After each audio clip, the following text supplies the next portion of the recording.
오늘은 좀 에베소서를 좀 넘어서서 다른 부분을 좀 말씀을 좀 보도록 하겠습니다. 누가복음입니다. 누가복음 12장 1절입니다. 자, 함께 하나님 말씀 읽도록 하겠습니다. 시작. 그동안에 우리 수만 명이 모여 서로 밟힐 만큼 되었더니 예수께서 먼저 제자들에게 말씀하여 이르시되 바리새인들의 누룩 곧 외식을 주의하라. 아멘. 자, 오늘 말씀의 제목은 누룩을 주의하라. 우리 옆에 계신 분들에게 한번 얘기합시다. 누룩을 주의하십시오. 네, 누룩을 주의하십시오. 누룩을 왜 주의해야 되는가? 왜 누룩을 주의해야 되는가? 도대체 누룩이 뭐길래, 뭐 누룩이 그렇게 해가 되는가? 우리가, 맞죠? 넘겨주시겠습니까? 이게 뭡니까? 그러니까 누룩이죠. 누룩입니다, 누룩. 누룩이고요. 누룩이랍니다. 네이버에서 찾았는데.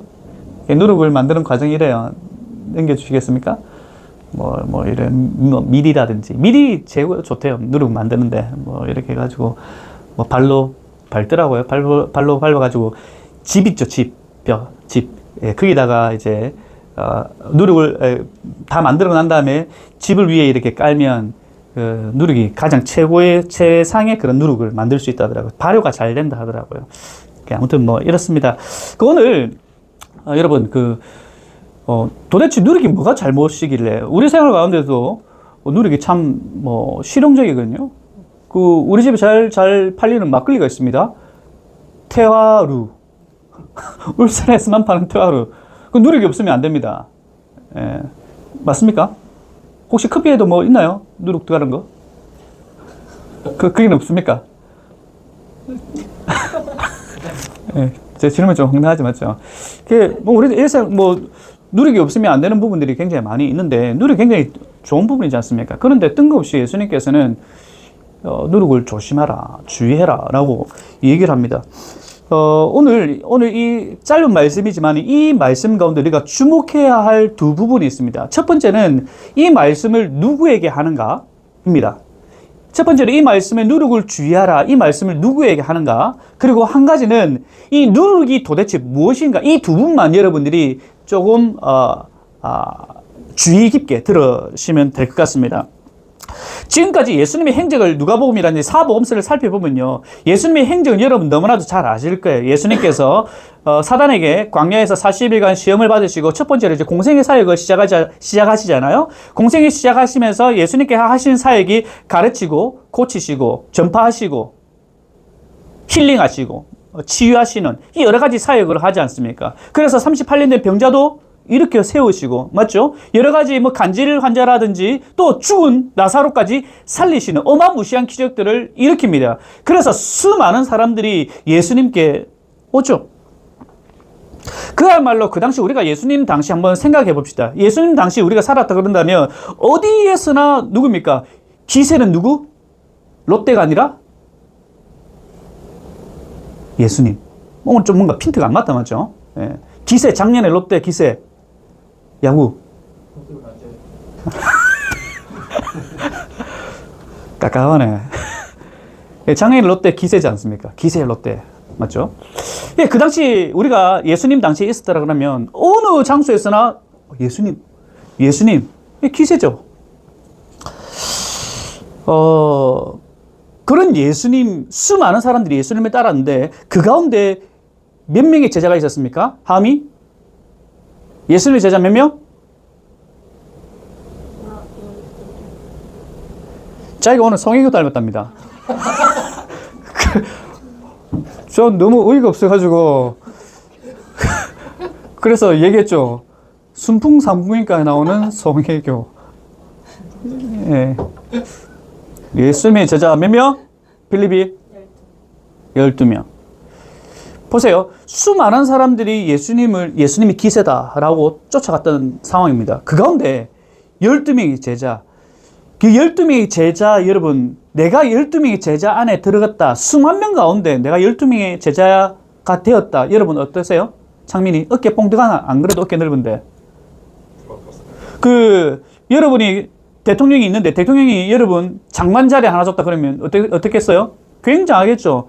제가 자세히 잘 모르겠지만은 예수님의 제자들도 사실 좀 뽕이 좀 들어가지 않았겠습니까? 왜냐하면 예수님이 하는 일들마다 어마무시한 일들, 다들 예수님 뭐 옷이라도 좀 만져 보려고 뭐 어린아이들 남녀서 넣어서 가릴 것도 없이 예수님만 나타나면 사람들이 막 모이는데 예수님 가장 주변에 누가 있습니까? 호위무사처럼 자기 12명 제자들이 딱 이렇게 버티고 있었거든. 그러니까 뭔가 내가 뭔가 좀 되겠다. 어깨뽕이 뭔가 좀 들어가는 것처럼. 여러분 바로 요 지점 한번 좀 생각해 보시기 바랍니다. 자, 예수님께서 지금 이 정도의 기세를 가지고 있는데 많은 군중을 향해서 누룩을 조심해라, 누룩을 주의해라 라고 한다면 굉장히 납득할 만한 것 같아요. 수많은 사람들에게 너네들 누룩 주의해야 돼, 조심해야 돼 라고 많은 사람들에게 그렇게 얘기를 했다면 저는 좀 납득이 되어집니다. 왜냐하면 그네들은 예수님에 대해서 별로 관심이 없는 사람들이거든요. 어떤 기적들, 어떤 자기 유익을 바라기 위해서 온 사람들이 수많은 무리들입니다. 그들을 향해서 좀 이런 야, 누룩 조심해야 돼, 너네들 바르게 살아야 돼 라고 얘기를 한다면 조금 오늘 본문 말씀이 좀 납득이 저는 가요. 하지만 다른 사람이 아니라 예수님의 제자들입니다. 평생을 이제 예수님처럼 살겠습니다 뿐만 아니라 그들이 가진 모든 재물을 다 포기했거든요.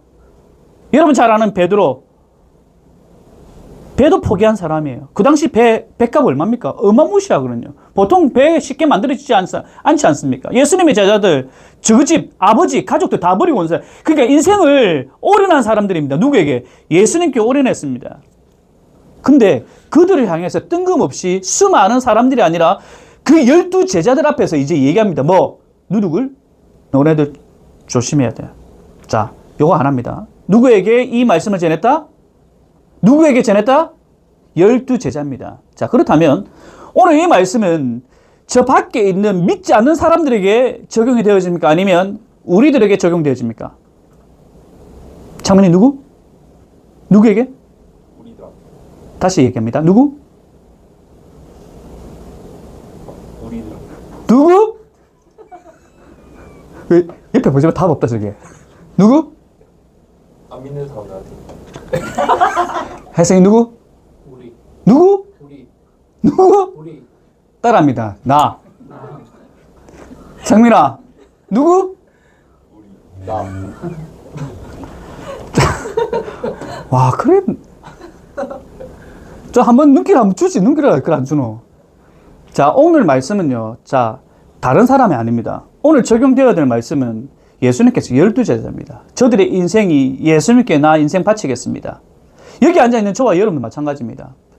다른 해라든지 산이라든지 사람이 만든 어떤 피조물을 향해서 우리가 절을 하거나 그들을 향해서 내가 복을 빌거나 인생을 바치는 것이 아니라 나를 위해서 십자가에 달려 돌아가신 그 예수 그리스도, 그 예수님이 내 인생의 주인이십니다. 구세주이십니다. 그분만 따르겠습니다 라고 한 저와 여러분 맞습니까? 동일합니다. 대상이 동일해요. 자, 첫 번째는 여기 이 부분입니다. 자, 두 번째입니다. 이 누룩, 비유, 이것이 첫째는 누구인가입니다. 무엇인가입니다. 바로 누룩을 주의라고 되는데 그 누룩의 대상은 누구입니까? 누룩이 누구를 지금 지칭하고 있죠? 바리새인입니다. 자, 그렇다면 왜 바리새인을 누룩에 비유했을까요? 그렇다면 이 바리새인들이 누구이기에 바리새인 이꼴 누룩? 잠시 이스라엘 역사를 좀 살펴볼 필요가 있는데요. 질문하겠습니다. 민혁아. 구약 성경에 바리새인이 어디에 등장하는가? 1번 창세기, 2번 사사기, 3번 느헤미야, 4번 말라기. 4번. 카메라 딱 여기서 좀 비춰줬으면 좋겠어요. 여기 카메라 하나 좀 달아주십시오. 굉장히 해맑다. 필립이 1번 창세기, 2번 사사기, 3번 느헤미야. 엄마 왜 부른데? 4번 말라기. 몇 번? 지금 4번이 아닌 것 같아. 3번이 뭔데?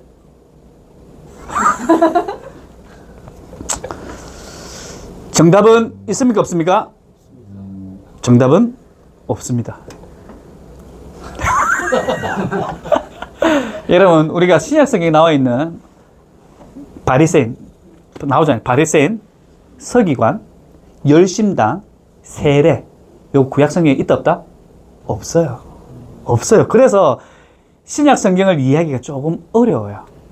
없어요. 구약성경에 1절 안 나타나 있습니다. 이게 언제 나타나 있는가? 바로 구약이 마치는 말라기와 그리고 신약이 시작되는 그 지점, 말라기와 신약이 예수님 오시는 그 시간까지 약 400년이라는 우리가 뭐 소위 말하는 침묵기라는 게 있습니다. 또다시 말해서 중간기라고 있습니다. 그때 생겨난 직분들이 바리새인, 서기관, 열심당, 세례라는 어떤 용어들이 탄생하게 됩니다. 그래서 우리가 성경을 알 때 구약을 알고 신약을 알았다고 해서 다 안 게 아니에요. 이 중간기를 어느 정도 여러분들이 아셔야만이 왜 바리새인들을 왜 예수님께서 저렇게 말씀하시는가를 좀 더 면밀하게 알 수 있습니다. 그래서 오늘은 제가 요 한 페이지 요를 들고 왔는데 요거 다음에 오늘 우리 집 못 가요. 그래서 짧게 바리새인이 어떤가에 대한 부분만 제가 짧게 좀 설명을 하도록 하겠습니다. 자, 넘겨주세요. 자, 좀 전에 얘기했죠. 말라기부터 마태복음까지 요 사이 몇 년? 찬미 몇 년? 몇 년? 뭐라노? 400년 맞지? 대답 잘해놓고 그러노? 400년? 찬미 400년이랬는데 왜 4년이랍니까? 400년입니다. 자, 넘어갑시다. 그러니까 기본적으로 좀 아시면 됩니다. 자, 여기서 보세요. 자, 읽읍시다. 시작. 바리새인, 사두개인, 세례, 십자가, 열심당. 이때 물론 십자가는 구약성경에 등장합니다. 예, 이때 이런 의미가 등장하게 됩니다. 넘어갑시다. 자, 넘어갈게요. 넘어갑시다. 잠시만요. 앞으로. 자, 중간선은 신약성경을 열어주는 렌즈와 같다. 자, 넘어갑시다. 자, 이스라엘의 어떤 역사에 대한 부분을 조금 한번 좀 살펴볼 필요가 있는데요. 쭉 한번 읽어보세요. 쭉 10세기 이스라엘 왕국 다윗 시대죠. 그리고 930년 이스라엘 분열이 되어집니다. 자, 두 왕, 북이스라엘과 남유다, 솔로몬 이후에 왕이 생깁니다. 뭐라노? 남유다는 따라합니다. 르호보암. 북이스라엘은 여로보암. 요거 좀 헷갈릴 수가 있기 때문에 제가 얘기합니다. 르호보암이 남유다입니다. 남유다. 그리고 북이스라엘은 누구요? 여로보암입니다. 여러분, 구약성경. 자, 그리고 요 정도 아셔야 됩니다. BC 722년에 북이스라엘은 누구에게 멸망합니까? 아수르라고 되어 있습니다. 아시리아. 철기 문명. 나오죠. 철기 문명이 굉장히 강했다는 거. 그리고 586년에 남유다가 어디에 멸망합니까? 바벨론에 의해 멸망합니다. 그리고 페르시아가 정복하게 되었죠. 페르시아라고 하면 어떤 일이 생각납니까? 네. 에스더. 또 어떤 사건이 일어나죠? 바벨론 포로로 끌려가고 난 다음에 페르시아 때 어떤 일이 일어납니까? 바벨론 끌려가가지고 이제 페르시아가 정복하게 되어지고 페르시아 나라 때 그 유대인들이 이제 다시 어디로 다시 돌아갑니까? 다시 이제 포로가 되었던 자들이 귀환하게 됩니다. 70년. 다 이게 구약 이스라엘 역사 가운데 예언되었던 부분이죠. 영원히 포로로 끌려가는 것이 아니라 때가 되어 70년이 되어서 다시 돌아간다. 이때 이제 되어지는 거죠. 그리고 정말 영원할 것 같은 그 나라가 알렉산더에게 멸망되어지죠. 알렉산더 어마무시한 땅을 가져오게 되죠. 그 알렉산더가 빨리 죽습니다. 무슨 주베르프 얘기하노? 빨리 죽습니다. 그래서 이 알렉산더 대왕이 죽고 난 다음에 4개 나라로 쪼개어집니다. 가장 큰 2개가 이집트. 한번 읽어봅시다. 시작. 뭐라노? 자, 다시 시작. 프톨레마이오스. 그 다음에 셀루쿠스. 이 두 나라, 두 왕국이 가장 큽니다. 자, 요런 상황, 이제 요 정도 됐고요.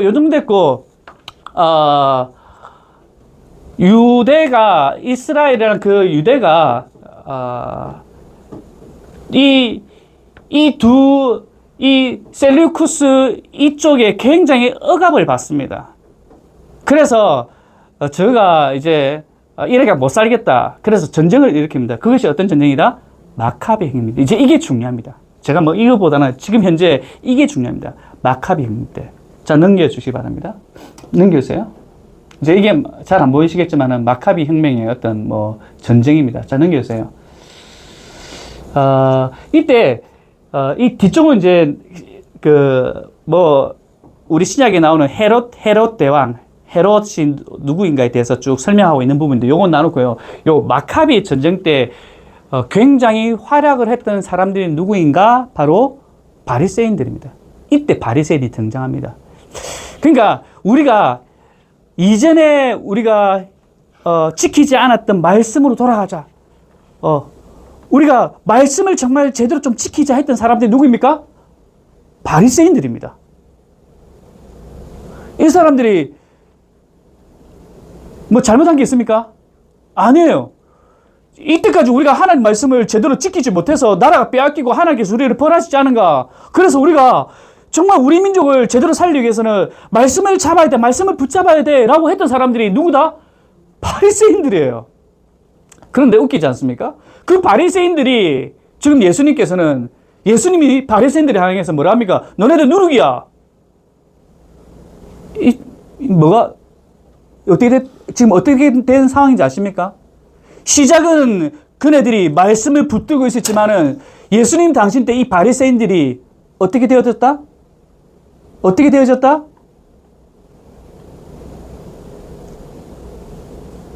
변질되어졌다는 거 아십니까? 그러니까 시작은 굉장히 좋았지만은 그들이 기득권이 되어지고 권력을 가지게 되어지고 되다 보니까 변질되어졌다는 겁니다. 그냥 넥타이만 하고 멋지게 옷을 입고 옆에는 성경책을 끼고 단상에 올라서 말씀을 전하죠. 그러다 보니까 현 시대 교회 가운데 가장 권력을 가진 사람이 누구인가? 종교 지도자란 거죠. 목사란 거죠. 처음에는 말씀이 불붙게 자기에게 다가와서 열심히 전하죠. 저를 포함입니다. 그런데 권세를 가지게 됩니다. 권력을 가지게 되어야죠. 변질된다는 거죠.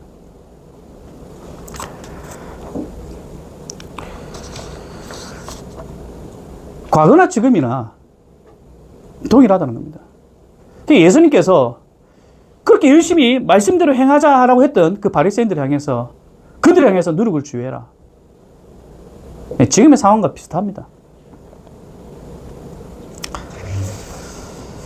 그 당시 바리새인들이 가지고 있었던 두 가지 잘못이 있습니다. 그것이 무엇인가 하니 따라하겠습니다. 그릇된 성경관, 왜곡된 구원관. 이 부분 제가 다음에 책을 하나 우리가 5월달인가 읽어야 될 책입니다. 그 책에 잘 나와 있습니다. 예. 우리가 지금 책을 안 읽고 있지 않습니까? 예. 어느 순간 딱 끊겼죠. 그 책에 보면 얇아요. 거기에 나와 있는 내용입니다. 자, 거기 보면요. 그릇된 성경관과 왜곡된 구원관이 있는데요. 요한복음 5장 39절에서 40절 한번 읽겠습니다. 시작. 너희가 성경에서 영생을 얻는 줄 생각하고 맞아요.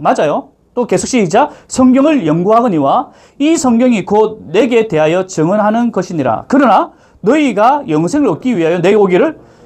굉장히 웃기지 않습니까? 말씀에는 영생이 있습니다 라고 그들이 믿고 있어요.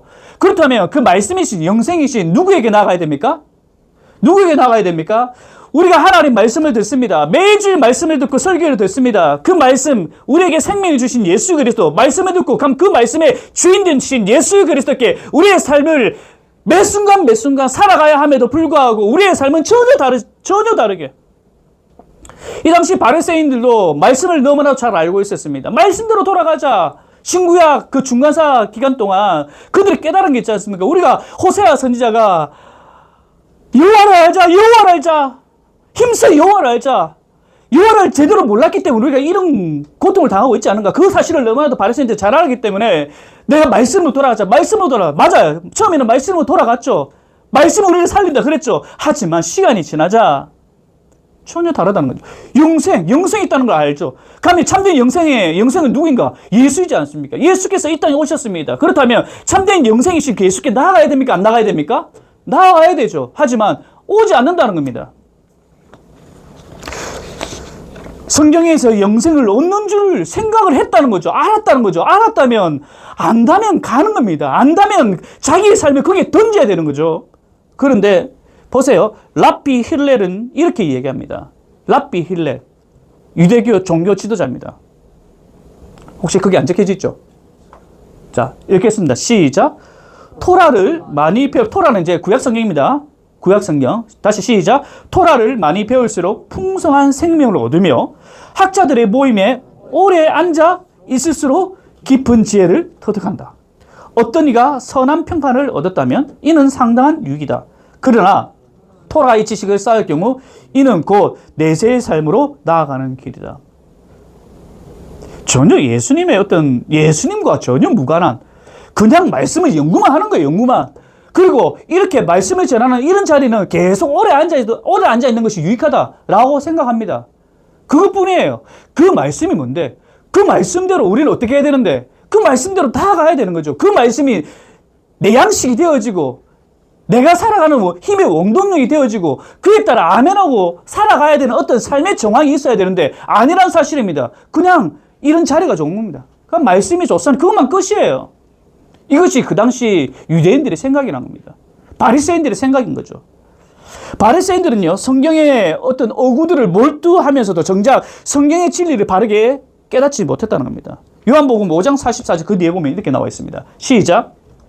너희가 서로 영광을 취하고 유일하신 하나님께로 오는 영광을 구하지 아니하니 어찌 나를 믿어. 서로 영광을 취했다는 말이 무엇입니까?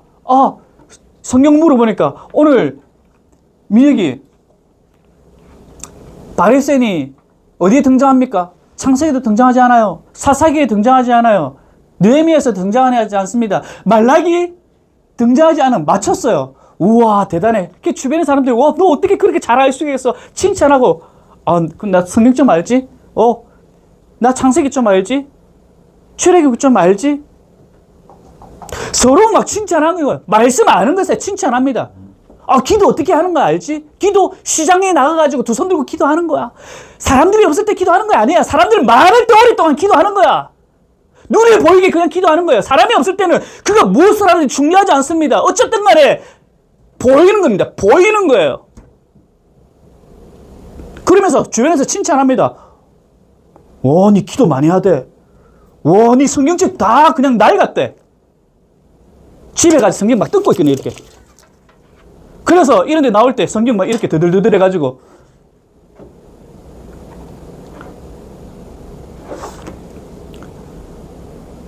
그걸로 인해서 하나님께 영광이 되는 삶, 내 삶을 통해서 내가 살아가는 은행을 통해서 내가 보는 것, 내가 생각하는 것, 내가 말하는 것, 나의 모든 삶의 영역을 통해서 하나님의 빛, 하나님의 향기, 예수의 이름, 저 사람 예수 믿는 것 같다라고 사람들에게 증거되어지는데 그게 아니에요. 그냥 외형적으로 드러나는 것만. 그게 서로 영광을 취했다는 겁니다. 누가? 따라합니다. 바리새인. 그러다 보니 이 사람들이 속이 건강했겠습니까? 우리 지난주 말씀 기억하십니까? 무엇을 강건케 해달라고요? 속사람. 그게 뭡니까? 속사람이 새 사람이 뭡니까? 우리의 뭐죠? 마음을. 왜 사도 바울이 이렇게 기도했는가? 동일하지 않습니까? 왜 예수님께서 수많은 사람들에게 누룩을 취해라 이것이 아니라 12 제자들의 어깨 뽕두가 있는 제자들에게 왜 그렇게 얘기를 했는가? 이제 여러분 제가 왜 강조한지 아십니까? 우리의 겉은요 멀쩡해요. 저도 지금 겉 멀쩡하지 않습니까? 오늘 나올 때 좀 신경 좀 썼어요. 그래 안 보입니까? 어제 너무 피곤했어요. 어제 와이프가 일찍 도망갔거든요. 왜냐면 장사가 안 됐어요. 장사가 안 돼서 비가 와가지고. 그래서 제가 가라. 오늘 손님 없다. 가라. 비 온다. 가라. 그 와이프가 호텔 지금 꽉 찼다던데 가라, 비 온다, 가라. 갔어요. 그분께서 가시자 마시자 허다한 증인들이 허다한 증인들이 그 어제 장민이 어머니 아버지가 오셨어요. 언제 오셨는가? 허다한 증인들이 와셨을 때 목사님 앞에 줄이 서 있으니까 내가 장민아 좀 와라. 12시 넘어서 제가 퇴근해가지고 문자 왔더라고요. 목사님 고생하셨습니다.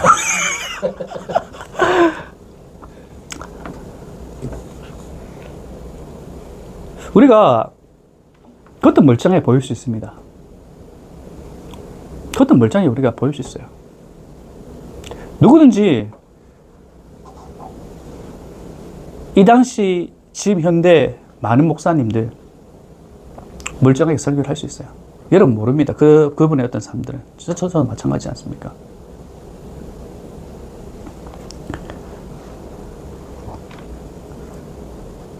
끝과 속이 같은 사람, 저도 같지 않아요. 저도 같지 않습니다. 오늘 말씀을 통해서 바리새인의 누룩을 주의하라. 오늘 저에게 하시는 말씀입니다. 어떻게 끝과 속이 같을 수 있나요? 제가 지금 이런 멀쩡해 보여도 속은요, 피곤해 하지 않습니까? 얼굴은 지금 어떻습니까? 굉장히 깔끔하지 않습니까? 정우 집사님. 고맙습니다. 집사님도 깔끔하십니다. 허리는 좀 괜찮습니까? 그러니까 우리는 몰라요. 속이 어떤지 몰라요. 겉은 멀쩡해 보여도 우리의 마음과 몸이 어떤지 모른다고요. 같을 수는 없어요. 근데 결국에는 같지 않으면요, 망각하게 됩니다. 마치 겉으로 드러나는 것이 자신의 속과 같다라고 생각하는 것이 사람이지 않습니까? 바로 바리새인들이 예수님께 바라보실 때, 예수님께서 바리새인들을 바라보실 때 스스로 속이는 자입니다. 스스로 속이는 자. 그래서 곧 뭐라고 합니까? 누룩을 주의하라. 곧 그 누룩이 뭔데? 한마디 얘기합니다. 따라합니다. 위선. C.S. 루이스의 예기치 않은 기쁨이라는 책에서 이 위선에 빠져있는 자신의 모습을 이렇게 기록하고 있습니다. 견신례라는 게 있는데 바로 입교식 같은 겁니다. 입교식. 입교식이 뭐냐면 우리 말로 그러면 어릴 때 엄마 아빠의 신앙을 따라 유아 세례를 받고 난 다음에 그리고 나이가 14세가 되었을 때 뭡니까? 입교를 하지 않습니까? 물세례는 주지 않고 제가 예수님 믿습니다. 이것이 바로 견신례라는 건데요. 이렇게 기록하고 있습니다. 나는 철저한 불신앙 가운데서 남들을 속이면서 자신의 정죄를 먹고 마셨다. 존슨이 지적했듯이 용기가 없는 곳에서는 어떤 미덕도 살아남지 못한다. 나는 겁쟁이였기에 위선에 빠졌으며 이는 신성모독으로 이어졌다. 이 말이 뭐냐면 자기는 제대로 예수님 믿지 않았거든요. 근데 입교식을 하게 되고 신앙생활을 그냥 했다는 거죠. 이 모습을 시간을 돌아보니까 자기 위선적인 모습이었다는 거죠. 사실 우리도 그렇잖아요. 우리 자녀도 여기 있지만은요, 어릴 때 유아세례를 받고 난 다음에 입교식을 해요. 그냥 참되게 정말 예수님이 정말 나의 주님으로, 나의 구세주로 고백을 하면서 입교식에 오는지, 아니면 그냥 남들 하니까. 근데 시간이 지나서 내가 위선적으로 살았다는 것을 고백하면 감사하죠. 근데 그렇지 않은 사람들이 다수란 겁니다. 다시 처음으로 돌아와. 많은 군중에게서 나와 예수님은 지금 누구에게 말씀하고 계십니까? 바로 제자들입니다. 앞으로 하나님 나라의 복음을 정말 일선에서 전할 사람들입니다. 그들에게 경고하십니다. 바리새인들의 누룩 곧 위선을 주의하라. 이 시대에 살아가는 저와 여러분들에게 하는 경고의 말씀입니다. 존 칼빈은 이 위선에 대해서 이렇게 얘기합니다. 지금 인간의 마음 곳곳에는 허영심과 오류가 숨어 있으며 온갖 기만과 위선이 그 표면을 덮고 있다. 그리하여 우리는 종종 자신에게 속고 있다. 나 신앙생활 잘하고 있어. 나 이 정도면 괜찮아. 나는 바르게 전하고 있어. 나는 말씀대로 살고 있어. 여러분, 십자가를 질 수 있는 우리가 찬양을 했지 않습니까? 우리는 끊임없이 이 찬양의 가사를 되짚어 스스로에게 물어봐야 됩니다. 찰스 스퍼전은 또한 이렇게 얘기합니다. 위선자들은 참된 그리스도인의 모습을 그럴싸하게 모방한다. 평범한 이들의 눈에는 그들이 너무도 훌륭한 위조품이기 때문에 일절 의심을 사지 않는다. 충격입니다. 발렌시아가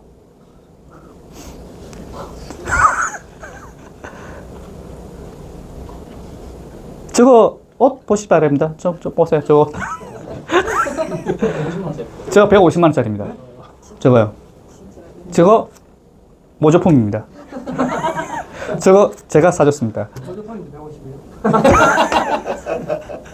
진품으로 150입니다. 진품을 하면. 근데 진품 똑같아요. 똑같아요. 근데 우리는 지금 속고 있었어요.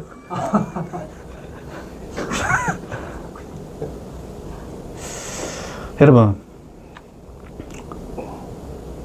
우리는 스스로 속이고 있다는 것 뿐만 아니라 우리는요, 믿지 않는 사람들을 속이고 있다는 것. 충격적입니다. 혹시 그렇게 우리가 살아가고 있지 않습니까? 겉으로 볼 때는 목사네, 집사네, 열심히 있는 청년이네. 우리 남들을 속이고 있지 않습니까?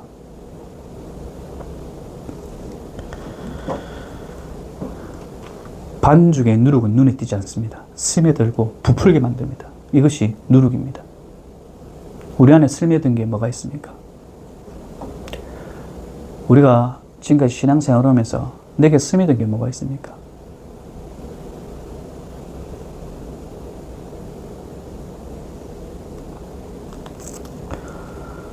우리가 이 말씀을 수없이 지금 들어왔잖아요. 근데 중요한 것은 그 바리새는 내가 아니라 너다라고 생각하는 것.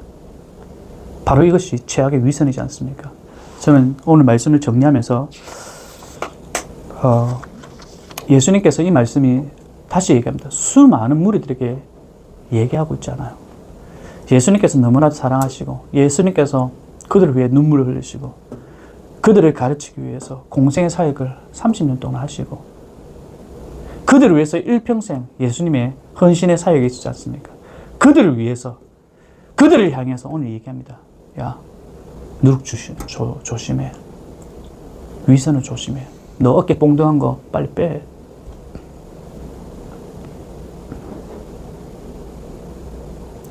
왜냐하면 그들도 위선자가 될 수 있기 때문에. 위선은요, 곧 복음을 부인한 사람입니다. 위선은.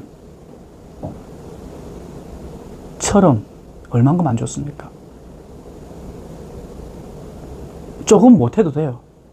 조금 못해도 우리가 됩니다. 조금 신앙생활 우리가 좀 못해도 됩니다. 너무 완벽하게 하려다 보니까 위선이 되는 거라. 조금 못하면 어때요? 우리가 좀 넘어지는 거 보여주면 좀 어떻습니까? 좀 내가 좀 게으르면 좀 어때요? 근데 열심히 하는 척척척 행하다 보니까 마치 자기가 정말 신앙생활 잘하는 것처럼 우리 하나님 앞에 솔직해집시다. 좀 하나님 앞에 일주일간 삶 살 때 너무 완벽하게 하지 마세요. 살지 마세요. 우리가 말씀대로 맞아요. 맞습니다. 하지만 좀 무너질 때 좀 무너지시고 잘 들으십시오. 무너질 때 좀 무너지시고 쓰러질 때 좀 쓰러지시고 내 모습 이대로 왔습니다. 이 모습 이대로 주님 왔습니다. 주일날 오더라도 그냥 오세요. 그냥 좀 한 주간 좀 내가 못 살고 하나님 앞에서 좀 바르게 살지만 그냥 오세요. 그냥 무너져 있는 모습대로 오시면 안 될까요, 우리?